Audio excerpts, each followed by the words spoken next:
사람의 인생은 결국 누구를 만나느냐에 따라서 방향이 크게 달라집니다. 이 말은 단순히 연애를 한다든가 결혼뿐 아니라 친구라든가 스승, 동료, 심지어는 잠깐 스친 인연과의 모든 것까지도 다 포함이 됩니다. 사람이 운명을 바꿉니다. 인생의 결정적 전환점에서 중요한 것은 선택, 태도가 참 중요하지만 사람일 때가 많습니다. 그래서 좋은 사람은 삶의 질을 바꿉니다. 진심으로 응원해주는 한 사람이 내 인생 속에 있다면 어떠한 어려움도 버틸 수 있는 근거가 생기지만 반대로 나를 끌어내리는 한 사람만 있어도 내가 인생을 사는 게 그렇게 피곤할 수가 없습니다. 사람은 거울입니다. 누구를 곁에 두느냐에 따라서 내 사고방식, 말투, 습관, 심지어 가치관도 바뀝니다. 결국 인생은 어떤 사람이 되느냐보다 어떤 사람과 함께 하냐가 먼저일 때가 많습니다.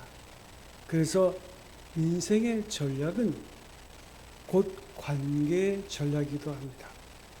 지금 내 곁에 있는 사람들과의 관계는 과연 내가 내 인생 속에 어떤 영향을 받고 있을까? 나에게 어떤 영향을 주고 있을까? 오늘 성경은 한 여인의 운명적으로 주님의 만남을 이야기하고 있습니다. 이 여인은 일부러 예수님을 만나기 위해서 나온 것이 아니라 아주 우연히 나왔다가 하나님 앞에서는 섭리적이지만 뜻밖의 주님을 만납니다. 그 만나는 동안에도 민족적인 배경이라든가 문화적인 배경의 차이로 두 사람 사이에는 장벽이 있었습니다. 이 장벽을 헐기 위해 예수님은 먼저 물을 달라고 그 여인에게 구합니다. 그녀는 우물가에서 물을 구하시는 예수님께 쉽게 물 한 그릇을 주지 못하는 아주 짜증스럽고 컴플렉스가 많은 여자였어요. 이때 예수께서 말씀하시기를 내가 만일 하나님의 선물과 또 내게 물 좀 달라는 네가 누구인 줄 알았더라면 내가 그에게 구했을 것이요 그가 생수를 내게 주었으리라. 아주 이상한 말씀을 하십니다.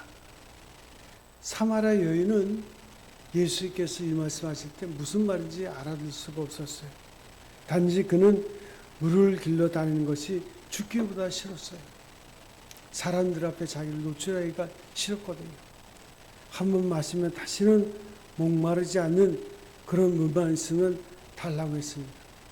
예수님은 당신의 말의 뜻을 알아듣지 못하는 이 여인을 결코 꾸짖지 않으십니다.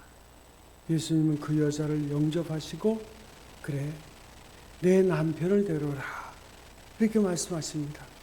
이 대화 속에는 큰 은혜가 있음을 알아야 됩니다. 예수님은 여인의 잘못을 그대로 지나가며 남편을 데려오라고 그렇게 하신 것입니다. 우리는 남의 잘못을 콕콕 찌르면서 말하는 일이 우리에게 참 많이 있어요. 그냥 앞에 놓고도 콕콕 찌를 뿐만 아니라 뒷담화치기도 얼마나 좋아하는지 몰라요. 그저 알고도 모른 척하고 지나가는 것이 덕인데 그 덕을 그렇게 쌓지 못합니다. 그리고 또한 사마리아 여인의 태도가 아주 놀라워요. 왜 나에게 물을 달라 하느냐? 반항적으로 나올 때에 처음 자세 그대로였다면 틀림없이 이 여인은 예수님에게 반항적으로 대답했을 겁니다. 아니 물을 달라고 했는데 남편 얘기는 왜 끄집어내냐고, 남편이 왜 관계가 되는 거냐고 따졌을 거예요. 그런데 사마리아 여인은 여기서 벌써 절반은 마음의 문이 열렸어요. 그래서 긍정적으로 진실하게 대답을 합니다. 네, 나는 남편이 없습니다. 아주 겸손한 자세예요. 예수님은 이 여자의 진실을 듣고서야 생수를 주실 생각이었어요. 발이 땅에 닿듯이 가장 낮고 진실하고 겸손한 바로 그 순간이 되고서야 하나님의 은혜를 받는 것입니다. 교회를 열심히 다니셔도 아직도 마지막 진실을 내어놓지 않았다면 결코 우리는 하나님의 은혜를 받지 못해요. 마지막 겸손이 필요한 거예요. 겸손한 자는 선교의 말씀마다 내게 주시는 말씀으로 받는 거예요. 교만한 자는 내게 주시는 말씀으로 받지 않고 이 말씀은 내 남편이 들어야 되는데, 내 아내가 들어야 되는데, 그렇게 말씀을 다른 데로 돌리는 거예요. 겸손과 진실이 부족한 탓입니다. 사랑하는 성도 여러분, 언젠가 한 번만은 우리가 하나님 앞에 진실해야 돼요. 평생을 위선과 거짓으로 살았다 해도 마지막 순간 한 번만은 진실해야 함을 우리가 기억해야 됩니다. 남편이 없다고 여인이 대답할 때 예수님은 내가 남편이 없다는 말이 옳도다. 내가 지금까지 남편 5이 있었는데 지금 있는 자는 내 남편이 아니니 내 말이 참되도다. 그녀의 진실을 인정해 주십니다. 지금 분명히 함께 살고 있는 남자가 있지만 그는 자기의 남편이 아니라고 말합니다. 아마도 소실의 위치에 있었는지 모릅니다만 이 여인은 5번씩이나 결혼하고 이혼했으므로 남편에 대한 이야기가 나오면 진실하게 자기를 내놓는 것이 아주 힘들었을 겁니다. 더욱이 지금은 남의 남편과 살기 때문에 반항적으로 나갈 수도 있었어요. 그러나 그는 진실했습니다. 우리가 여기서 잠깐 2000년 전에 유대 사람들의 이혼관에 대해서 살펴보면 그들은 이혼할 때 남자가 휴소라는 것을 써서 여자에게 주면 그것으로 이혼이 성립이 됩니다. 성경에도 휴소라는 말이 나오는데 휴소는 어떤 경우에 썼을까? 그 문을 찾아보면 그 당시에 참 여자들의 사회적 대우가 얼마나 참 낮았던 것을 우리가 보게 되는데 휴소란 지금부터 이 여자는 내 아내가 아니다. 그런 종이 한 장이 휴소의 내용인데 왜냐하면 이 여자는 이혼했지만 이혼 사유가 간음을 했거나 죄를 지은 것이 아님을 밝혀두는 거예요. 휴소 내용의 심한 경우는 예를 들면 음식 손수가 좋지 않다든가 그래서 이혼하기도 하고 심지어는 음식을 하는 그 여인의 뒷모습이 보기 싫어서 휴소를 쓰는 경우도 있어요. 믿어지지 않지만 이 당시에 휴소가 지금도 발굴돼서 문서는 남아있는데 어쨌든 이혼 수속이 아주 간단했고 휴소 한 장만 있으면 이 여자는 자유로이 다른 남자에게 결혼할 수 있었어요. 본문의 사마리아 여인은 무슨 이유인지는 잘 모르지만 5번이나 쫓겨난 것을 보면 어딘가 결정적인 결점이 있었던 것은 분명합니다.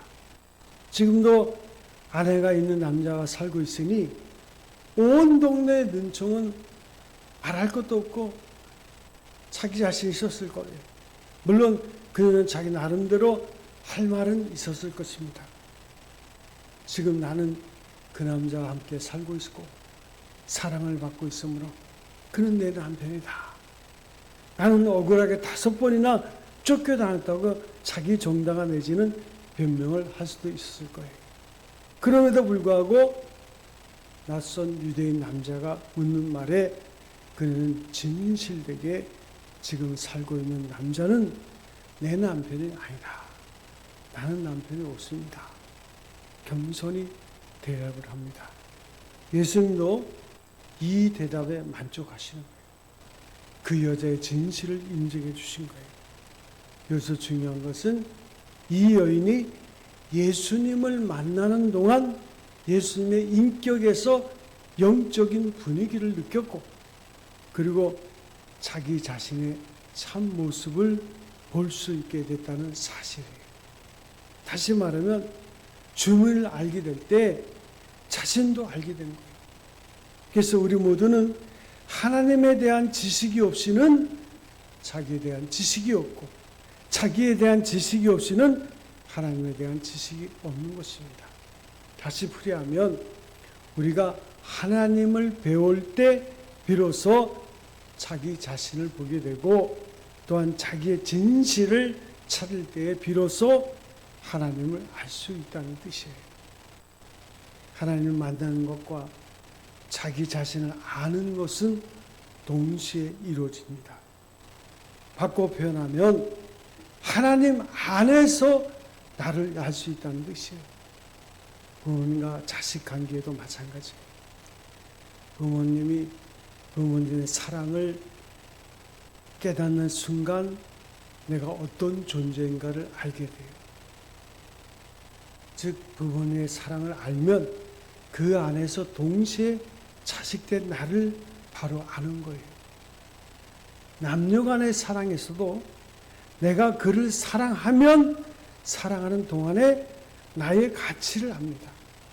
왜냐하면 나는 사랑받는 존재이므로 소중한 거예요. 사랑한다는 것은 그와 나를 동시에 아는 것이래요. 그러므로 남을 사랑한다는 것은 나를 사랑하는 것이며, 나를 사랑해야 남도 사랑할 수가 있습니다. 원래 자기 사랑이 없는 사람은 남도 사랑하지 못해요. 여기에 자기 사랑의 신비가 있습니다. 사마리아 여인은 예수님과 많은 대화를 나누지는 못했지만 자기의 진실한 모습을 되찾았어요. 지금까지 다른 사람에게는 내 남편이 있다, 그가 나의 남편이다, 자기 정당만 그렇게 놀아놓았을지라도 예수님 앞에서는 변명 없는 자기 모습을 보이는 거예요. 자기 모습을 찾고 보니 주님을 알아보게 됩니다. 주여, 내가 보니 선지자였습니다. 예수를 선지자로 볼 수 있는 진실한 눈이 열리는 거예요.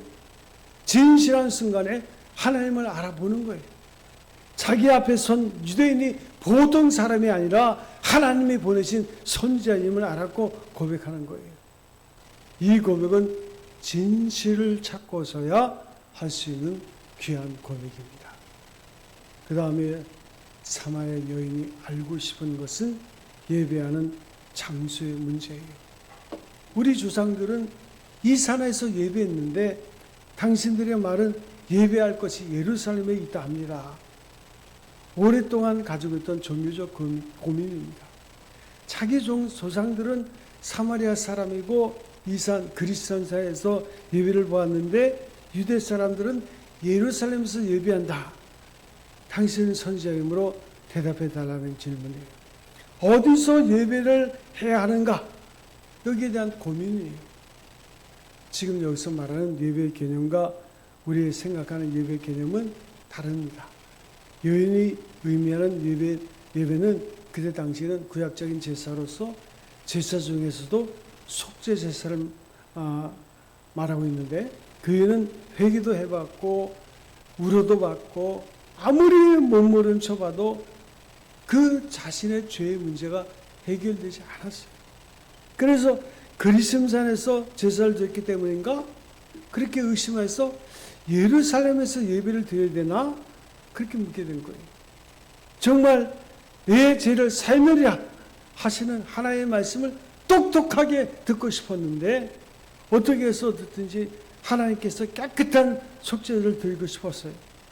사실 인간적으로 생각하면 이제 선지자를 만났으니까 나의 소원이 먼저 나오는 것이 순서예요. 사마리아 여인 자신의 형편으로는 좀 안정된 생활을 하고 싶습니다. 좋은 남편을 한 사람 구해주세요. 자기 소원을 아뢰을 수도 있었어요. 또는 돈이나 다른 어떤 것을 주님께 구하셨지만 그녀는 차원 높은 욕망을 말하고 있습니다. 예배할 것을 묻는 것은 어떻게 하면 내가 죄사함을 받을 수 있을까? 하는 그런 깊은 뜻이 있는 질문이에요. 여러분, 교회에 나오는 목적이 뭡니까? 건강도 있어야 되고, 사업도 해야 되고, 출세도 해야 되고, 남편도 아내도 있어야 되고, 그러나 사마리아 여인처럼 구해야 할 가장 중요한 우리의 욕망은 어찌하면 죄사함을 받을 수 있을까? 어찌하면 하나님 앞에 의로운 삶을 살 수 있을까? 어찌해야 하나님 앞에 정당한 자녀가 될 수 있을까? 그 물음이어야 돼요. 그것이 우리의 기도 제목이야 가장 절실한 소원이 됩니다. 사마리아 여인이 묻는 예배 장소는 시온산과 그리심산의 문제입니다. 우리가 역사를 보면 주전 720년에 사마리아는 아수리의 침략을 당해서 자본 정책으로 피가 다 섞여버렸고, 또 그래서 이스라엘 사람인지 이방 사람인지 알 수 없게 됐자 남쪽 유대 나라로 또 멸치를 당합니다. 북쪽 사마리아와 남쪽 유대는 형제 나라로서 왕은 따로 있었지만 종교는 하나였어요. 그러므로 예배는 늘 예루살렘에서 드리게 되는데 사마리아 사람들은 여러 가지 문제가 있어서 예루살렘으로 가서 예배를 드릴 수가 없었어요. 결국 정치가 다르니까 종교에도 문제가 있게 되고 예루살렘 가는 종교 성향을 막기 위해 그리스도인에다가 큰 성전을 지었습니다. 성전을 지어놓고 이제는 예루살렘에 갈 필요 없고 여기서 예배드리자. 몇 가지 예배할 수 있는 정당성을 나름대로 만들었어요. 첫째는 그들이 예루살렘에서 예배는 드리지 않지만 그래도 그리스도인사는 옛날 아브라함의 이삭을 하나님 앞에 바친 곳이고, 또한 둘째는 롯이 소돔 사람에 의해서 포로가 돼서 갔을 때 아브라함이 나가서 싸워서 이기고 돌아올 때 영적인 선지자 멜기세덱을 만났고 거기서 아브라함이 11조를 드리며 제사를 드린 것이 바로 그리스도인사입니다. 셋째는 모세가 광야에 지나 들어갔을 때 제일 먼저 예배드린 것이 그리스도인사. 이상 세 가지 이유로 정당성을 나름대로 주장했습니다. 사마리아 사람들은 예루살렘으로 예배하러 가던 발걸음을 멈추고 그리스도산에서 예배를 드렸어요. 그런데 어딘가 모르게 마음이 편안치를 못해 고민해 오던 중에 이 갈등을 오늘 예수님께 내어놓는 거예요. 우리 조상들은 여기서 예배하라고 당신들은 예루살렘이라는데 어디가 옳습니까? 그렇게 묻는 거예요. 이 문제를 조금 비약해서 생각한다면 이것은 미신입니다. 샤머니즘입니다. 장소의 특성을 주장하는 것은 우리말로 한다면 풍수설이에요. 그래서 청와대가 옮긴 거 아닙니까? 그러나 예수님께서 말씀하시기를 너희는 알지 못하는 것을 예배하고 우리는 아는 것을 예배하노니 이는 구원이 유대인에게서 남이라.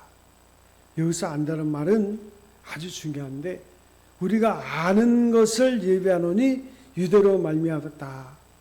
즉 우리가 믿는 유일신 하나님에 대한 신앙은 유대 사람들로부터 물려받았다는 사실을 알고 믿는다는 뜻이에요. 그러면 참 예배는 무엇입니까? 이것은 관례에 의한 것이나 비합리적이고 비과학적인 어떤 신비적인 그런 것이 아니라 시간, 장소에 구애될 것이 없어요. 왜 여기에 모여서 예배하느냐? 어느 특정한 장소가 뜻이 있어서 교회를 세운 것이 아니라 사람들이 모여서 함께 예배드리면 그것이 바로 교회입니다. 예수님은 두세 사람이 내 이름으로 모인 곳에 나도 함께한다 그랬어요. 예수님의 이름으로 함께 모여서 기도하면 특정한 장소가 문제가 되지 않아요. 그리스도인이라 예루살렘이 무슨 상관이 있습니까? 예수님께서는 사마리아 여인에게 말씀하기를 여자여 내 말을 믿어라. 이 산에서도 말고 예루살렘에서도 말고 너희가 아버지께 예배할 때가 이르리라. 때와 장소가 문제가 아님을 말씀하시고 중요한 것은 참 예배할 때가 온다고 말씀하셨어요. 그래서 아버지께로 참으로 예배할 때가 오나니 곧 이때라. 아버지께서는 이렇게 자기에게 예배하는 자를 찾으시나. 하나님은 영이시니 예배하는 자가 신령과 진정으로 예배할지라. 아마 이 말씀은 사마리아 여인이 잘 알아듣지 못한 것 같아요. 그러나 묻지를 않고 그대로 받아들입니다. 아버지께 신령과 진정으로 예배할 때가 바로 이때라 하신 말씀 무슨 뜻일까? 예수님을 통해서 하나님께 예배하는 곳, 즉 예수님과 함께 하는 그것이 교회요, 예수님을 통해서 기도하는 그것이 제사라는 말이에요. 예수님의 이름으로 기도하면 어디든지 그것에 하나님이 함께 하시고 그것이 진실한 예배라는 거예요. 사마리아 여인은 이 뜻을 이해하든 못하든 우선 받아들였다는 것이 훌륭합니다. 신령과 진정으로 예배할지니라.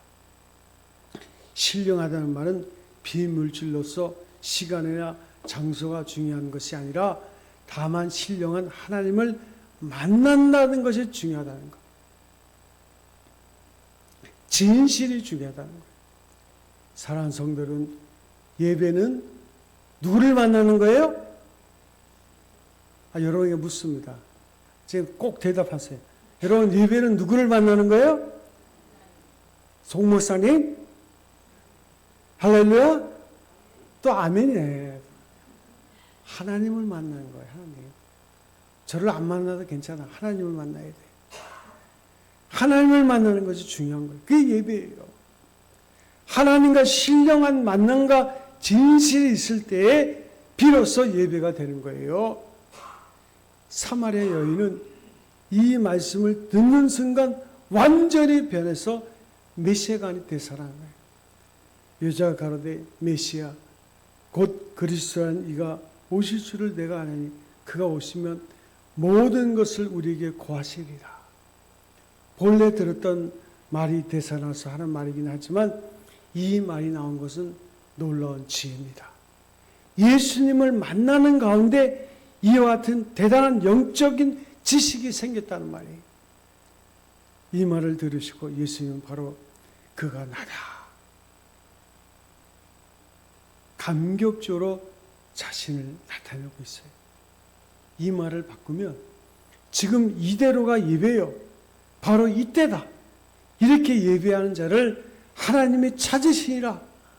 그렇게 풀이할 수 있습니다. 이 여인은 예수님을 만났고 하나님께 진정한 예배를 드렸어요. 그래서 로마서 12장 1절은 말합니다. 자, 우리가 하나님의 자녀가 되었습니다. 구원을 받았습니다. 그 하나님의 자비하심으로 우리에게 구원을 주신 하나님의 자비하심으로 너희를 권하느니 너희 몸을 하나님이 기뻐하시는 거룩한 산 제사로 드리라. 이것이 드릴 영적 예배니라. 여러분이 구원을 받았습니다. 하나님의 자녀가 되었습니다. 그러므로 우리 몸, 우리 인생 하나님의 거룩한 산 제사, 예수 그리스도의 십자가의 은혜를 우리가 생각하면 우리의 모든 삶이 예배가 되는 거예요. 그 예배는 예배당 안에서만 예배가 아니라 우리의 삶 속에서 하나님을 만나면 그 장소가 바로 예배의 장소가 되는 거예요. 그래서 우리의 신앙의 목표는 삶이 예배가 되는 거예요. 그래서 예배에 성공하면 여러분 인생은 성공한 인생이 되는 거예요. 모든 삶의 문제가 하나같이 해결되는 거예요. 마틴 루터는 하나님으로부터 하나님 되게 하라. 유명한 말을 남겼어요. 우리의 생각으로는 하나님께 나가는 것이 아니라 하나님의 뜻으로 하나님께 나가야 참 예배예요. 문제는 하나님 앞에서 우리의 자세가 신령과 진정의 자세로 사냐 그 말이에요.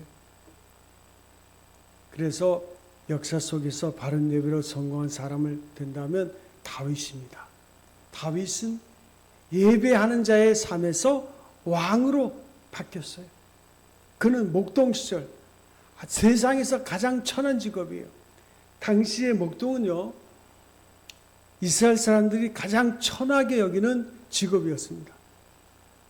그러나 그는 목동 시절부터 수금으로 하나님을 찬양하고 예배자의 삶을 살았고 하나님의 마음에 합한 마음으로 불려졌고 그래서 결국은 왕의 신분으로 그 삶이 바뀌는 거예요. 다윗의 바른 예배의 특징을 본다면 정직하고 감정에 솔직한 예배를 하나님께 드렸습니다. 하나님의 임재를 상징하는 법궤가 예루살렘으로 들어올 때 그는 어린아이처럼 왕임에도 불구하고 춤을 추면서 그렇게 기뻐하는 거예요. 여러분 예배 드릴 때 어린아이처럼 춤추며 기뻐합니까? 감사합니까? 즐거운 마음입니까? 물어볼게요. 아멘이라고 대답하세요. 여러분 예배할 때 즐거운 마음입니까? 예, 어린아이처럼 즐거워야 돼요. 어린아이처럼. 그럴 때 우리의 삶이 바뀌는 거예요. 예배에 성공하면 여러분의 인생은 바뀌는 거예요. 여러분의 가정이 바뀌고 여러분의 사업이 바뀌고 여러분의 삶의 모든 것이 바뀌는 거예요. 하나님의 영광을 드러내도록 바뀌는 거예요. 그래서 다윗은 그 삶의 열매로 왕이 되기까지 수많은 고난을 겪지만 끝까지 하나님을 붙드는 예배의 삶을 통해서 이스라엘 역사상 가장 위대한 왕으로 기억이 되고 있지 않습니까? 그가 성전 건축과 궁전에 들였던 그 돈만 제가 한번 잽비트 한번 환산해 봤어요. 지금의 돈으로 얼마 들었나? 성전 건축과 궁전 건축에만 든 돈도 지금으로 돈을 하니까 72조 원 들었더라고요. 72조. 그만큼 경제적으로 자유롭게 하죠. 예배자의 심령은 고난을 뚫고 하나님의 뜻을 이루게 하는 거예요. 그래서 바른 예배가 이루어질 때, 하나님과의 바른 만남이 이루어질 때 내 영혼은 건강해지는 거예요. 제가 전에 부목사로 있을 때 제가 섬기던 교회가 지금은 우리나라에서 10대 교회 가운데 하나가 되고 있지만 엄청 부흥했지만 그 11시 예배가 다 끝나면 그 7시 저녁 예배가 있습니다. 그 저녁 예배 사이에 전도팀이 있어요. 그 전도팀들을 데리고 훈련을 시켜서 이제 밖에 나가서 전도를 합니다. 주일날도 전도하는데 한 집사님이 집사님 큰일 났습니다. 왜요? 제가 전도하다 어떤 분을 만났는데 그분이 무슨 누런 봉지에다가 봉투를 뒀는데 그분이 그러더래요. 자기한테. 자기는 교회 안수 집사라고. 근데 이 봉투 안에 칼이 들었습니다. 내가 당신들 전도하는 거 보니까 내가 그래도 명색이 안수자인데 감동을 받아서 그 어느 교회 나가냐고 내가 거기 가서 예배 드리겠다고. 그리고 예배를 그 봉투에 칼을 든 봉투를 가지고 예배를 드렸어요. 그런데 예배를 드리면 사라졌어요. 사라졌는데 그 봉투가 그 자리에 그대로 있어요. 알고 봤더니 그 안에 칼이 있어요. 나중에 이야기를 들어보니까 이분이 부산에 사는 분이에요. 근데 아내가 불륜이에요. 그래서 자기가 그걸 알고 그 아내를 그냥 두지 않겠다. 아내와 함께 사는 그 남자를 그냥 두지 않겠다. 그렇게 찾고 있는데 그 평촌에 이사를 왔다는 그 말을 듣고는 봉투에다가 칼을 넣고는 주일날인데 죽이겠다고 올라온 거예요. 올라왔다가 전도팀을 아는 전도팀을 만나가지고 그래도 자기가 명색이 안수사인데 교회에서 예배 드리다가 감동을 받고 그 칼을 버리고 가버린 거예요. 하나님과의 바른 만남이 이루어질 때 내 영혼은 건강해지는 거예요. 내 영혼이 건강해질 때 내 정신도 건강해지고 내 정신이 건강해질 때 내 육신도 건강해지는 거예요. 그럴 때 내 인간관계나 사회생활은 물론 내 존재 자체가 새로운 활력과 새로운 생명력과 새로운 창조력을 얻게 되는 줄로 믿습니다. 사랑하는 성도 여러분, 오늘 하나님을 예배하는 사랑하는 성도 여러분, 그 은혜가 여러분과 늘 함께 하시기를 주님의 이름으로 축원드립니다. 기도하겠습니다.